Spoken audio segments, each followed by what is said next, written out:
Pacific Ocean stretched farther than the eye could see. Thousands of miles of open water separated two nations that were destined to collide in one of history's most brutal conflicts. On one side stood Imperial Japan, whose soldiers had spent decades mastering discipline, endurance, and aggressive battlefield tactics. On the other stood the United States, an industrial giant that possessed something few armies had ever combined successfully: mass production, technological innovation, and an economy capable of sustaining total war. But when historians discuss why the balance of power shifted so dramatically in the Pacific, they often point to aircraft carriers, battleships, or atomic bombs. They rarely begin with a rifle. Yet one rifle fundamentally changed the experience of the American infantryman. It was the M1 Garand. General Douglas MacArthur would later describe it as the greatest battle implement ever devised. That statement wasn't propaganda. It reflected the brutal reality witnessed across islands from Guadalcanal to Okinawa, where American soldiers repeatedly demonstrated a level of sustained firepower that Japanese troops had never expected from ordinary infantry. To understand why the Garand earned such legendary status, we first need to step back into the years before World War II, when the United States Army looked surprisingly outdated. For generations, armies around the world relied on bolt-action rifles. These weapons were dependable, accurate, and relatively simple to manufacture. After each shot, however, the shooter had to manually lift the bolt, pull it backward, push it forward again, and lock it into place before firing the next round. The entire process took precious seconds. A well-trained marksman could fire perhaps 15 aimed shots per minute. Against earlier armies, that rate of fire had been more than enough. But warfare was evolving. Machine guns had transformed battlefields during World War I. Aircraft attacked from above. Tanks rolled across trenches. Military planners increasingly realized that infantry also needed greater speed. The problem was finding a reliable self-loading rifle. Many nations experimented with semi-automatic designs. Most failed. Some jammed constantly. Others were too expensive. Many proved impossible to manufacture in large numbers. The challenge wasn't simply making a rifle that fired itself after each shot. It had to survive mud, rain, sand, freezing temperatures, tropical humidity, and thousands of rounds without falling apart. Creating such a weapon seemed almost impossible. Then came an unlikely inventor. John Cantius Garand wasn't a famous general or celebrated scientist. He was a Canadian-born engineer who immigrated to the United States and quietly dedicated years to solving one problem. How could an ordinary soldier fire faster without sacrificing reliability? His answer eventually became the M1 Garand.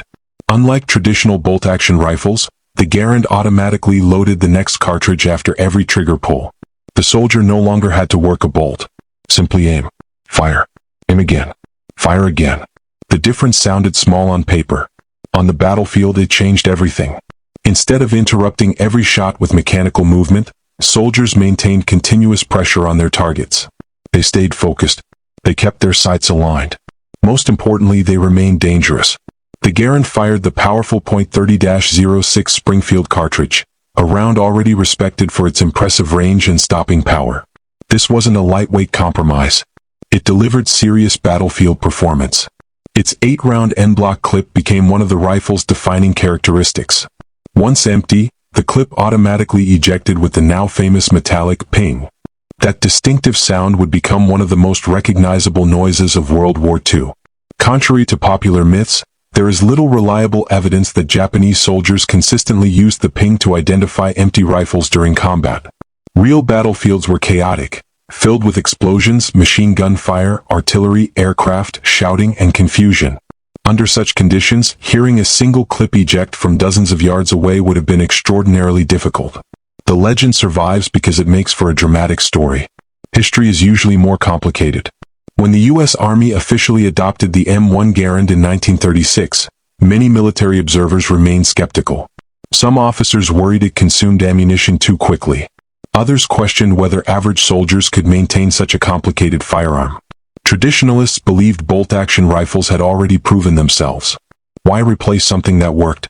But America wasn't simply replacing a rifle. It was changing the philosophy of infantry combat.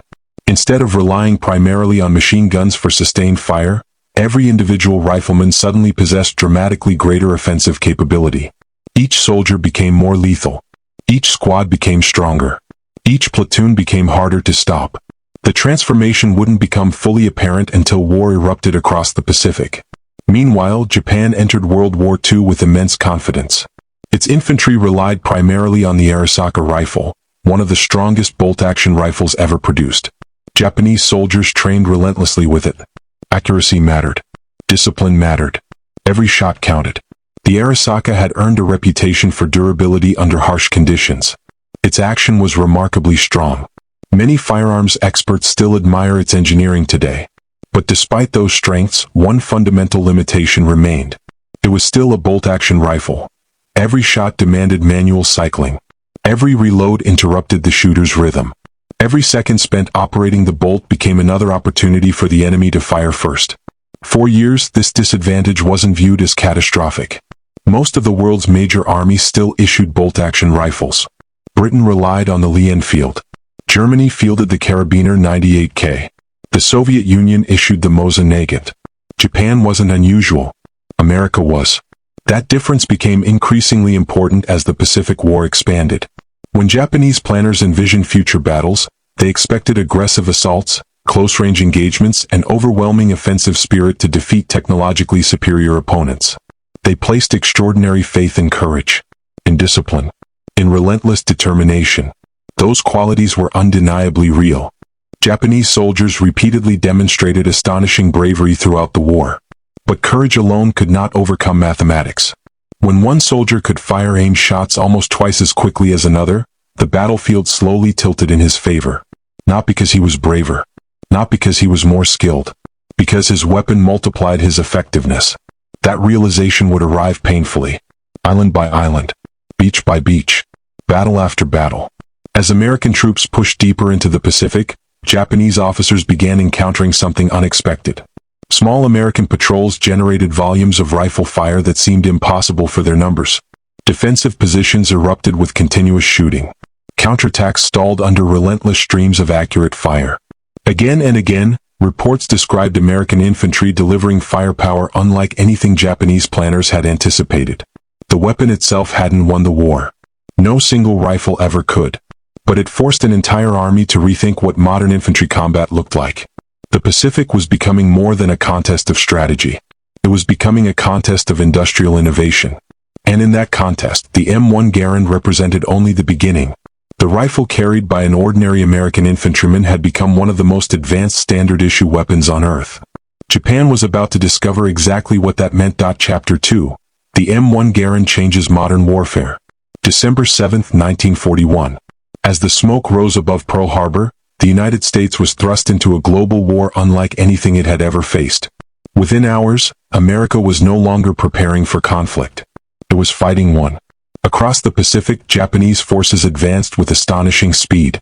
The Philippines, Guam, Wake Island, Malaya, Hong Kong, and vast portions of Southeast Asia fell one after another. Imperial Japan appeared unstoppable. Its soldiers were battle-hardened, disciplined, and experienced. Many had already spent years fighting in China before the attack on Pearl Harbor. They understood jungle warfare, night operations, and coordinated infantry assaults. By comparison, many American units entering the war lacked combat experience. Yet they possessed something the Japanese had underestimated. Not just industrial power, but technological superiority in the hands of ordinary infantrymen. That superiority became increasingly obvious as thousands of young Americans arrived in training camps across the country. Most recruits had never fired a rifle before. Farm boys from Kansas, factory workers from Detroit, college students from California, dock workers from New York. Within weeks, these civilians were learning to operate one of the most advanced military rifles ever issued to a nation's standard infantry. The M1 Garand wasn't simply handed to soldiers. They trained relentlessly. Hours were spent mastering sight alignment, trigger control, reloading techniques, immediate action drills, target transitions, rapid engagement.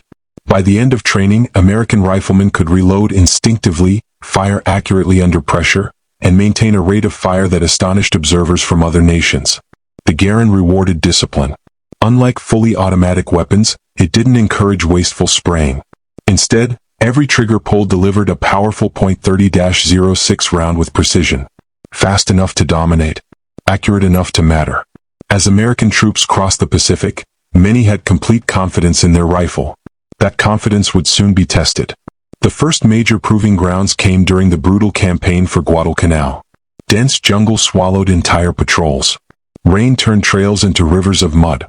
Mosquitoes carried malaria. Heat exhausted even the strongest soldiers. Visibility often shrank to only a few yards. It was exactly the kind of environment where mechanical reliability mattered most. Weapons clogged with dirt. Metal rusted. Wood swelled from constant moisture. Yet again and again the Garand continued functioning. American Marines discovered they could rely on it even after days of miserable conditions. That reliability wasn't luck. It was engineering. John Garand had designed a rifle capable of enduring abuse that would destroy lesser firearms. The Japanese noticed. Many attacks occurred at night. Imperial soldiers often launched aggressive assaults under darkness, hoping surprise and determination would overwhelm American defenses. Wave after wave emerged from the jungle. Bugles sounded. Officers shouted commands. Machine guns opened fire. Then came the rifles. American defensive lines erupted with a wall of semi-automatic fire. Instead of hearing the slower rhythm typical of bolt-action rifles. Crack, pause, crack, pause. Japanese troops encountered something different. Crack, crack, crack, crack, crack. The firing barely stopped. Some Japanese soldiers reportedly believed they were facing far more Americans than actually occupied the defensive positions. Not because the Americans had more men, because each rifleman generated significantly greater firepower. Military historians often emphasize artillery, aircraft, and naval bombardments, and rightly so. But infantry battles are ultimately decided by soldiers holding ground. When assaults closed within rifle range, the M1 Garand repeatedly proved its value. Every second counted. Imagine two equally skilled soldiers spotting each other at nearly the same moment. The Japanese rifleman fires. He cycles the bolt, realigns his sights, prepares another shot. Meanwhile, the American rifleman simply presses the trigger again, and again, and again. Those fractions of a second accumulated across entire battles. Over minutes, hours, days. Eventually, they influenced campaigns. American squad tactics also evolved around the Garand. Instead of depending entirely on a single machine gun, every rifleman contributed meaningful suppressive fire. Enemy positions remained pinned longer. Friendly troops maneuvered more safely. Officers possessed greater tactical flexibility. One weapon changed the behavior of entire units. Japanese doctrine emphasized closing the distance rapidly. Offensive spirit, known as seishin, encouraged soldiers to attack aggressively, believing courage could overcome superior equipment. Sometimes it worked. Often it did not. Against disciplined American defenders armed with Garands, charging across open ground became extraordinarily costly. Bullets arrived faster than expected. Accurate shots disrupted formations before attackers reached grenade range. Every additional round fired without operating a bolt increased American defensive strength. Even veteran Japanese officers began recognizing that something fundamental had changed. Captured documents later revealed growing concern over American infantry firepower. The rifle itself became an object of curiosity. Japanese intelligence officers examined captured Garands whenever possible. They measured them, disassembled them, studied their gas-operated mechanism. They understood immediately that America had solved a problem many nations still struggled to overcome: mass-producing a reliable semi-automatic battle rifle. Japan had experimented with semi-automatic rifles before the war. Several prototypes showed promise. Some engineers envisioned replacing the Arisaka altogether. But production challenges, industrial limitations, and wartime priorities prevented widespread adoption. Instead, the Arisaka remained the standard weapon. Reliable, strong, accurate, but increasingly outdated. Meanwhile, American factories worked around the clock. Production lines expanded month after month. Companies that once manufactured automobiles, machinery, and household goods transformed into engines of war. Steel flowed continuously. Wood stocks were shaped by precision machinery. Barrels rolled off assembly lines in staggering numbers. By the war's end, more than 5 million M1 Garand rifles had been produced. That figure represented far more than manufacturing success. It reflected America's unmatched industrial capacity. Japan simply couldn't compete on the same scale. Every Garand lost in combat could usually be replaced. Every damaged rifle repaired. Every new division equipped. The industrial war mattered almost as much as the battlefield itself. And nowhere was this more apparent than in ammunition supply. The Garand's higher rate of fire naturally required more ammunition. American logistics rose to the challenge. Cargo ships crossed the Pacific carrying mountains of supplies. Bullets, food, medical equipment, fuel, replacement parts. Entire floating warehouses followed advancing troops from island to island. Japanese supply lines, by contrast, grew increasingly fragile. Submarines attacked shipping. Aircraft destroyed transports. Fuel shortages worsened. A rifle, no matter how well designed, becomes useless without ammunition. America understood this. Its logistical machine became nearly as important as its weapons. Still, technology alone never guaranteed victory. The men carrying the Garand faced unimaginable hardships. They fought in suffocating jungles, climbed volcanic ridges, crossed coral reefs under machine gun fire, watched friends fall beside them. Many battles became desperate struggles measured not in miles but in yards. The Garand gave them an advantage. It did not make them invincible. Japanese soldiers continued fighting with extraordinary determination. They camouflaged defensive positions so effectively that Americans often walked within yards before realizing an enemy bunker was present. Snipers waited patiently for hours. Hidden machine gun nests covered beaches with overlapping fire. Every island became its own deadly fortress. The Pacific War was never easy. Yet throughout these brutal campaigns, one pattern kept repeating. American infantry consistently delivered heavier, faster, and more sustained rifle fire than their opponents expected. The M1 Garand had fundamentally altered the balance between two individual soldiers on the battlefield.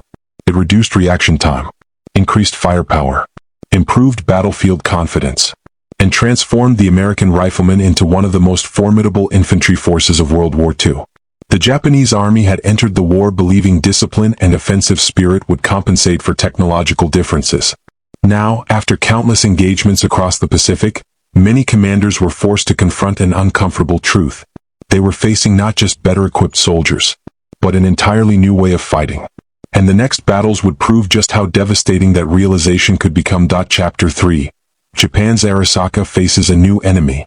By 1943, the Pacific War had entered a new phase.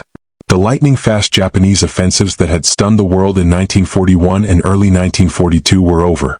Now the momentum had shifted. The United States was advancing, island by island, beach by beach.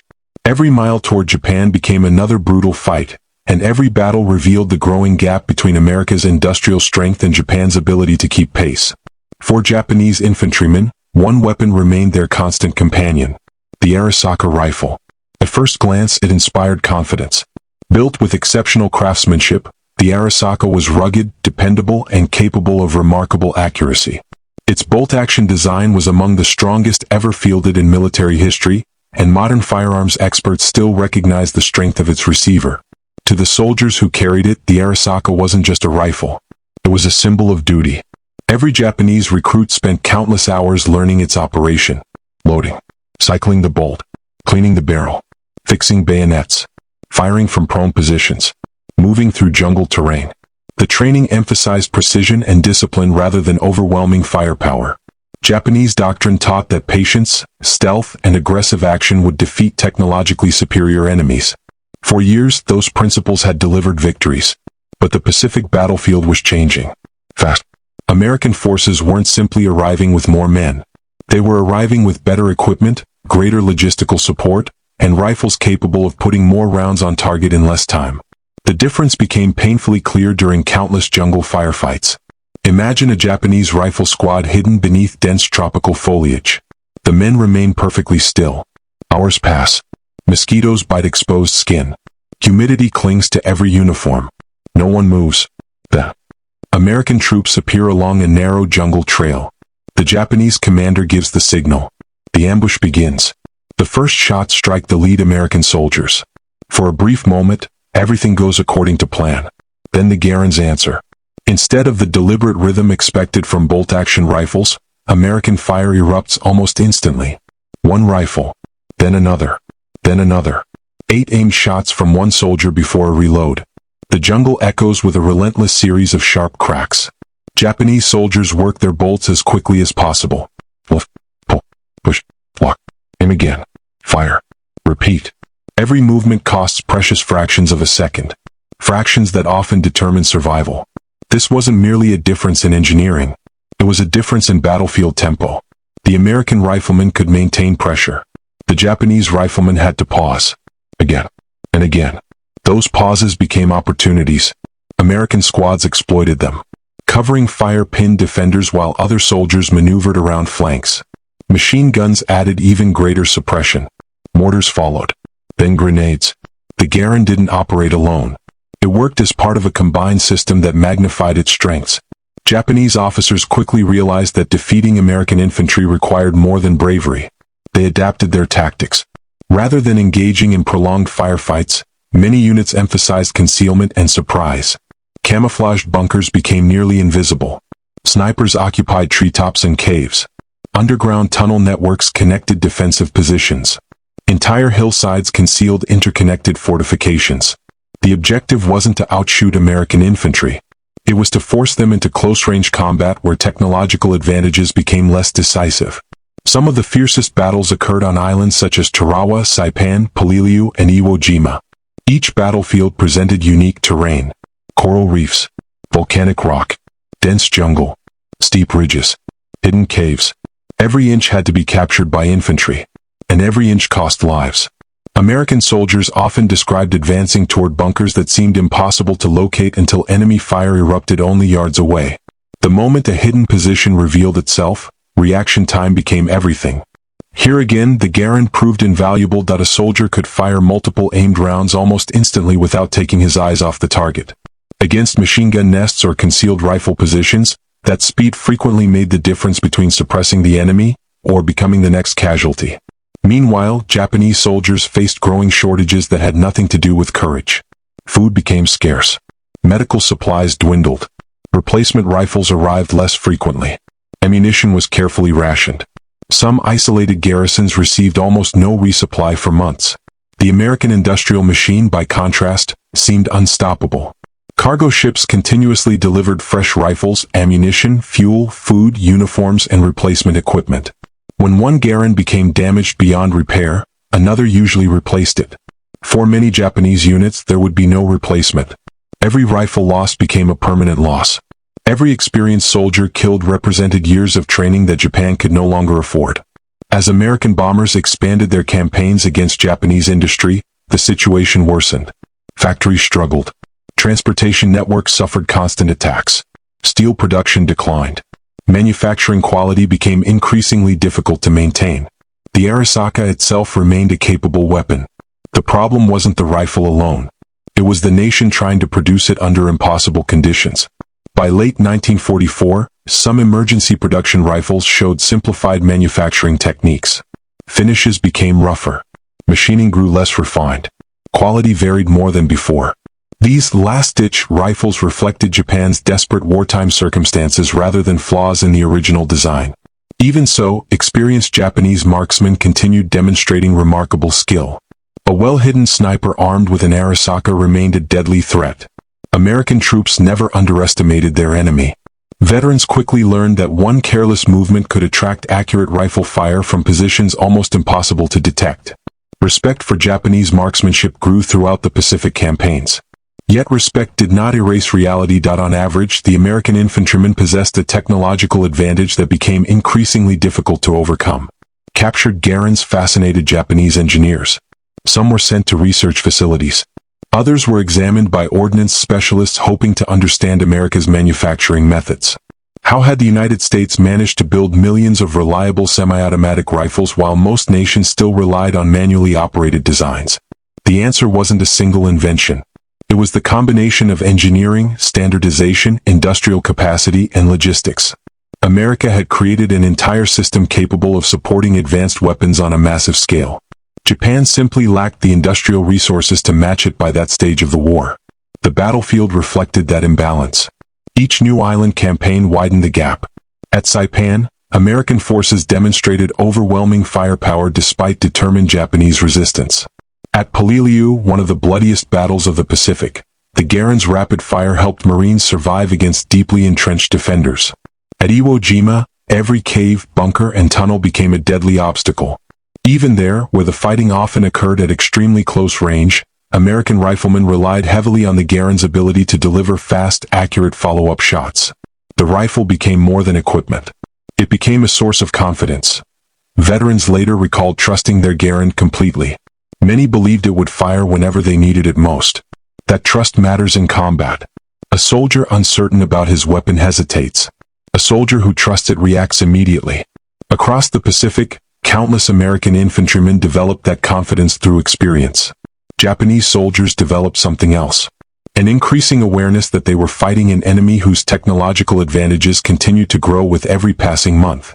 Their courage never disappeared. Neither did their determination. But courage cannot reload a bolt faster than physics allows. Nor can determination manufacture millions of semi-automatic rifles when factories are being bombed and supply lines are collapsing. Logistics, engineering, and sustained firepower.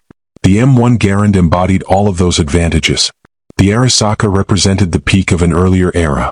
Soon, on the black volcanic sands of Iwo Jima and the blood-soaked hills of Okinawa, that difference would be demonstrated in the most brutal fighting of the entire Pacific War. Chapter 4. Pacific battles that proved the Garand's superiority. By early 1945, the Pacific War had become a battle of attrition. The rapid Japanese victories of 1941 were now a distant memory. The Imperial Japanese Army was no longer expanding. It was defending. Every island had become a fortress. Every cave was transformed into a bunker. Every ridge concealed machine guns, mortars, and carefully hidden rifle positions. For the American soldier, victory would no longer come through sweeping offensives. It would be earned 1 yard at a time. And nowhere was that reality more evident than on the black volcanic island of Iwo Jima. On February 19, 1945, thousands of U.S. Marines stormed the beaches under one of the most intense bombardments in military history. The Navy had shelled the island for days. Bombers had attacked repeatedly. Many believed little could have survived. They were wrong. As the first waves crossed the soft volcanic sand, silence hung over the battlefield. No gunfire. No explosions. No visible defenders. For a brief moment, it seemed the bombardment had done its job. Then everything changed. Japanese artillery erupted from hidden caves. Machine guns opened from reinforced bunkers. Mortars exploded across the beach. Snipers hidden in volcanic rock began picking off Marines with terrifying precision. The landing zone became chaos. There were no trees for cover. No trenches. Only open sand. American troops had one choice. Move forward. Every Marine carried equipment weighing more than 70 pounds. Some carried flamethrowers.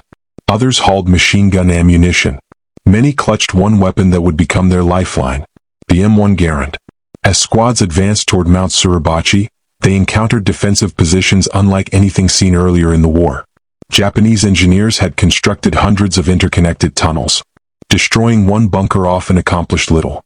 The defenders simply emerged from another entrance farther up the hill. This forced American infantry into countless close-range firefights. Sometimes the enemy appeared only 30 yards away. Sometimes 10. Occasionally even closer. In those terrifying moments, reaction speed became everything. A Marine spotting movement near a cave entrance didn't have time to cycle a bolt after every shot. He needed immediate follow-up fire.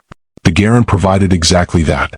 Veterans later recalled firing multiple carefully aimed rounds within seconds, keeping Japanese defenders pinned long enough for flamethrower teams or demolition units to move into position. No rifle could clear an underground fortress alone. But the Garand consistently gave American infantry the precious seconds they needed to survive. The battle lasted 36 days. Nearly 7,000 Americans were killed. More than 19,000 were wounded. Japanese losses were catastrophic. Of approximately 21,000 defenders, only a few hundred survived to become prisoners.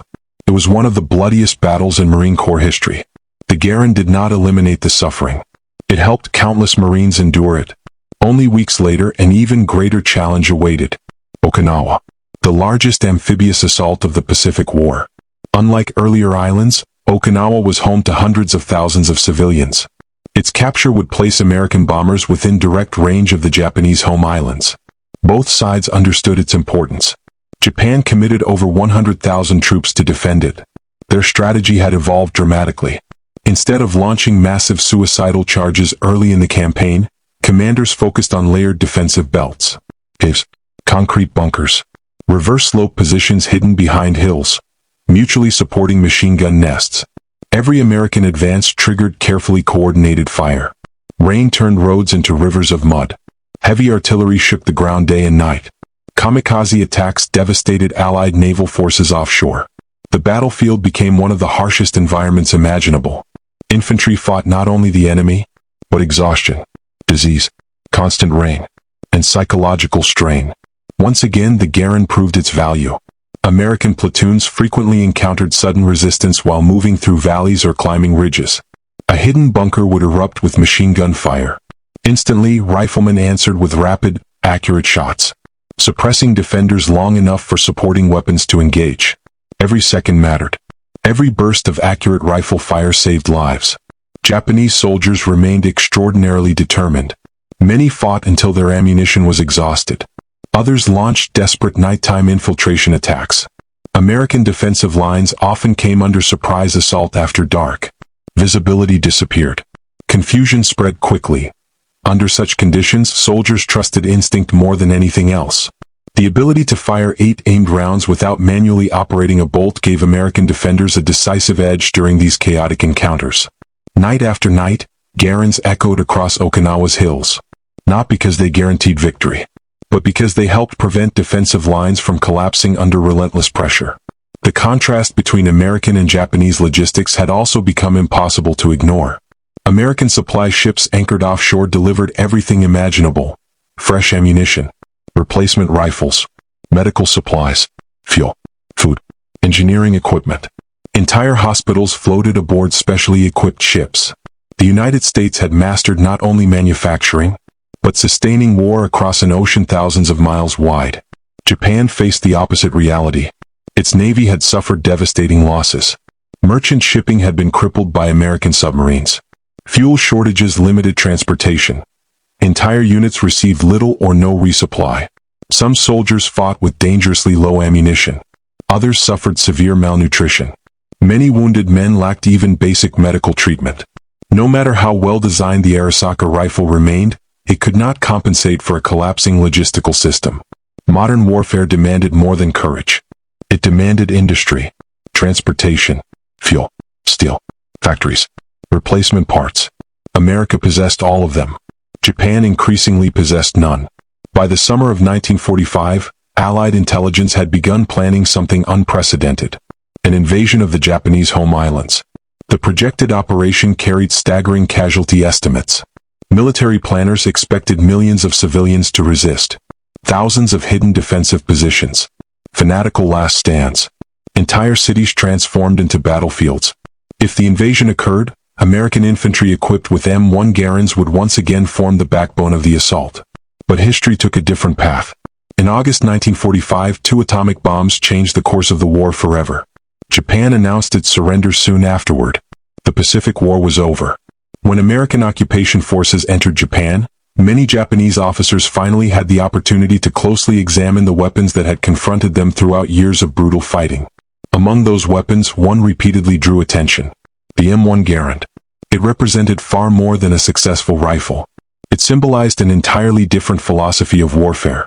One built on technological innovation, mass production, industrial standardization, and giving every individual soldier greater firepower. The Arisaka had been an outstanding bolt-action rifle. Strong, reliable, accurate. Its reputation remains respected by historians and firearms experts today. But history had moved forward.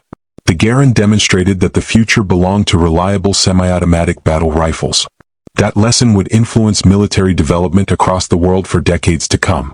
Countries everywhere began studying America's success. Within a generation, bolt-action rifles had largely disappeared from frontline military service. The age of the semi-automatic infantry rifle had truly begun. And it had begun in the hands of ordinary American soldiers fighting across the islands of the Pacific. Yet perhaps the Garand's greatest achievement wasn't measured in engineering drawings or production numbers. It was measured in survival. In the countless moments when a second shot arrived just quickly enough. When a squad held its position. When an attack was stopped. When a life was saved.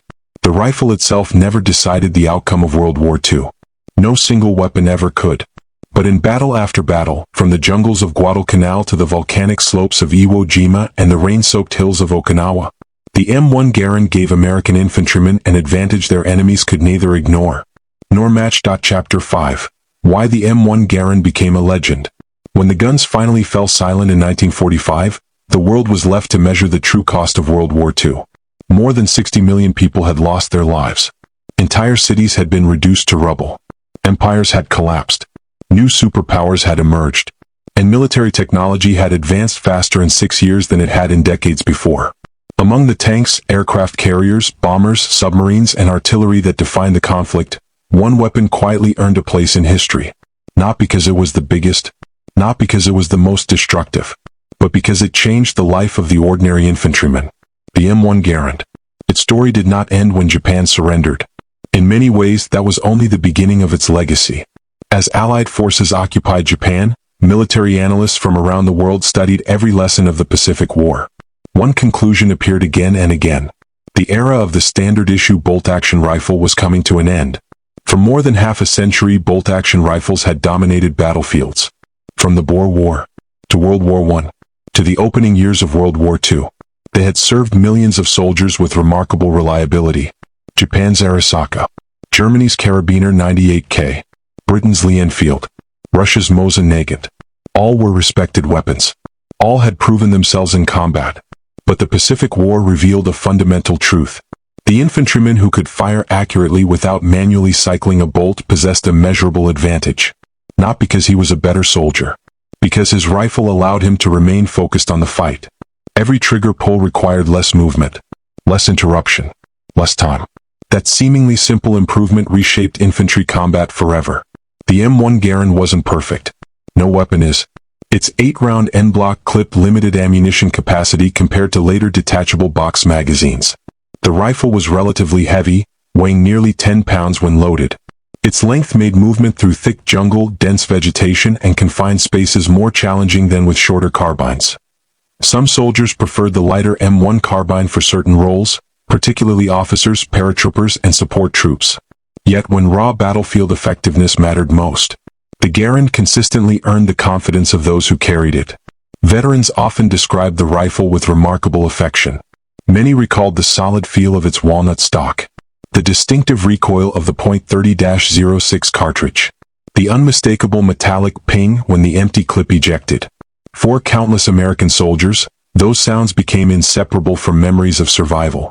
Years later, reunions of World War II veterans frequently returned to one topic: the Garand. Stories emerged from Normandy, from the Ardennes, from Sicily, from Guadalcanal, from Iwo Jima, from Okinawa. Different battlefields, different units, yet the same conclusion appeared repeatedly. The rifle had earned their trust. General Douglas MacArthur famously called it the greatest battle implement ever devised. Historians continue debating whether that description was entirely accurate. After all, World War II introduced many revolutionary weapons. Radar transformed air defense. Aircraft carriers reshaped naval warfare. The Jeep revolutionized military mobility. The proximity fuse dramatically increased artillery effectiveness. Each innovation changed history. But MacArthur's statement reflected something deeper. The Garand represented the perfect balance between firepower, reliability, durability, and practicality for the ordinary infantry soldier. It wasn't experimental. It wasn't overly complicated. It simply worked. Again, and again, and again. Meanwhile, what became of the Arisaka? Contrary to popular belief, it was never considered a poor rifle. In fact, many firearms historians regard the Arisaka's bolt-action mechanism as one of the strongest ever designed. American soldiers who captured Arisakas often commented on their excellent accuracy and robust construction. Some even brought them home as war trophies. Today, collectors around the world actively seek well-preserved examples. The Arisaka wasn't defeated because it was badly engineered. It was defeated because military technology had moved beyond the limits of bolt-action doctrine. Japan entered World War II with one of the world's finest manually operated rifles. America entered with one of the world's first truly successful standard-issue semi-automatic battle rifles. That distinction mattered. It reflected different industrial priorities, different military philosophies, and different visions of future warfare. After World War II, the Garand continued serving American forces during the Korean War. Once again, freezing mountains replaced tropical jungles. Chinese and North Korean forces launched massive infantry assaults. American soldiers answered with the same rifle that had carried them across the Pacific only a few years earlier. Even in sub-zero temperatures, the Garand demonstrated exceptional reliability. Its reputation only grew stronger. Eventually, new technology arrived. Selective fire rifles, detachable magazines, lighter ammunition. The U.S. military gradually transitioned first to the M14 and later to the M16 family of rifles. Yet none of those developments erased the Garand's place in history. Instead, they built upon the foundation it had established. Today, nearly every modern military issues rifles capable of firing multiple aim shots without manually operating a bolt. The concept that seemed revolutionary in the 1930s has become standard across the world. In that sense, the Garand wasn't simply successful. It was transformative. The Pacific War also left another important lesson. Weapons alone never determine victory. American success resulted from an extraordinary combination of factors: industrial production, scientific innovation, naval supremacy, air superiority, logistics, training, leadership, medical care, intelligence, and the courage of millions of soldiers, sailors, airmen, and marines. Likewise, Japan's defeat cannot be explained by a single rifle. Japanese forces fought with extraordinary determination under increasingly impossible circumstances. They faced overwhelming industrial disadvantages, shrinking resources, devastated supply lines, and relentless strategic bombing. The M1 Garand was one important piece of a much larger story, but it was a piece that affected thousands of individual encounters between soldiers. One rifleman against another, one patrol meeting another in the jungle, one squad defending a ridge, one marine clearing a bunker. In those moments, technology became intensely personal. The difference between firing once or firing again immediately could determine who walked away. More than 80 years later, the M1 Garand remains one of the most admired military rifles ever produced. Collectors preserve them. Competitive shooters still use them. Military history enthusiasts study them. Ceremonial honor guards continue carrying them with pride. Every preserved rifle tells a story. Perhaps it crossed the beaches of Normandy. Perhaps it climbed the slopes of Mount Suribachi. Perhaps it defended a frozen hilltop in Korea. Each scratch in the wood, each worn patch of parkerized steel, each faded serial number represents history that cannot be recreated. As for the Arisaka, it too deserves recognition. It served millions of Japanese soldiers across Asia and the Pacific. It reflected exceptional craftsmanship and remarkable engineering for its time. History should judge it fairly, not by myths or wartime propaganda, but by its actual performance in the era in which it was designed. Comparing the two rifles isn't about declaring one nation superior to another. It's about understanding how military innovation can reshape the battlefield. The M1 Garand showed the world what the future of infantry combat looked like. The Arisaka represented the pinnacle of a tradition that had reached its limit. Together, they marked the transition between two eras of military history. One defined by bolt-action precision, the other by semi-automatic firepower. And perhaps that's the greatest lesson of all. Wars are not won by bravery alone, nor by technology alone. They are won when innovation, industry, training, leadership, and the determination of ordinary people come together at the right moment in history. For the United States during World War II, the M1 Garand became the symbol of that combination. Not because it was magical, not because it was flawless, but because, when America needed it most, it delivered exactly what its soldiers required: reliable fire, unmatched confidence, and a decisive edge in some of the fiercest battles ever fought. That is why, decades after the last shot was fired across the Pacific, the M1 Garand is remembered not merely as a rifle, but as a legend. As the decades passed, the battlefields of the Pacific slowly returned to nature. The jungles grew back. The beaches became quiet once again. The bunkers rusted. The ships disappeared beneath the waves. But history never truly disappeared. It remained preserved in museums, in faded photographs, in handwritten letters, and in the memories of the few veterans who survived long enough to tell their stories. The M1 Garand became more than a military weapon. It became a symbol of a generation that crossed oceans, fought impossible battles, and helped shape the modern world. The Arisaka, too, remains an important piece of history. It reminds us that the soldiers who carried it fought with extraordinary determination, often under impossible conditions. Both rifles now rest behind museum glass, silent, empty, no longer instruments of war.